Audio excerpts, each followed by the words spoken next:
Okay, we are looking at factoring difference and sum of squares. Okay, so these both are going to follow a very specific pattern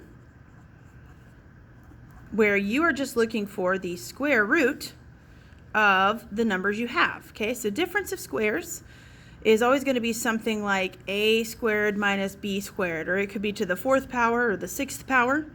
And sum of squares is a squared plus b squared. All right, so that's how you're going to recognize that you have one of these. You're going to have an even exponent and a perfect square number.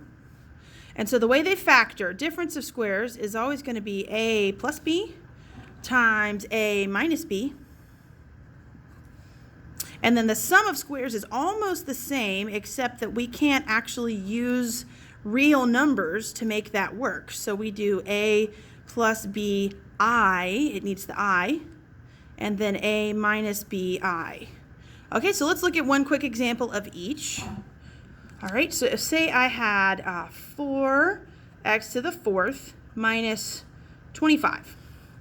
All right, so if I had that, this would be a difference of squares because I'm subtracting and because there's an even exponent and perfect square numbers. Okay, so remember it's a plus b, a minus b. So I'm going to take the square root of the first term and put it in the front. So the square root of 4 is 2. The square root of x to the fourth is x squared. So 2x squared is my a. And then I have minus 25. So b is the square root of 25, which would be 5. 5 and 5. And then I have one of each sign, right? It's a plus b, a minus b.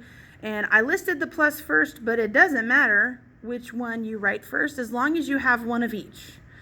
Double check to make sure I don't have another difference or sum of squares, and I don't. So that is going to be my final answer right there. 2x squared minus 5, 2x squared plus 5. The reverse of the factors would be just fine. So let's look at well, actually, let's do this. I'm going to do 16x to the fourth plus, let's make this one a minus for now, and I'll show you what I'm thinking in a second. All right, so let's do 16x to the fourth minus, sorry, that's a minus 81y to the fourth. So 61 is a perfect square, 16 is a perfect square. 81 is a perfect square. My exponents are even. That's how I know I can use the pattern. So the square root of 16x to the fourth would be 4x squared. Put a 4x squared in the front. The square root of 81y to the fourth would be 9y squared. 9y squared. And then I have 1 plus and 1 minus. All right, so what I have now, you may notice, 4x squared plus 9y squared would be a sum of squares. 4x squared is a perfect square. 9y squared is a perfect square. They're being added. So I can factor this again. And then 4x squared minus 9y squared, same thing. I can factor that as a difference of squares. So keep an eye out for your perfect squares because they have a tendency to do this. All right, so let's take a look. So the square root of 4x squared is 2x. So 2x, 2x.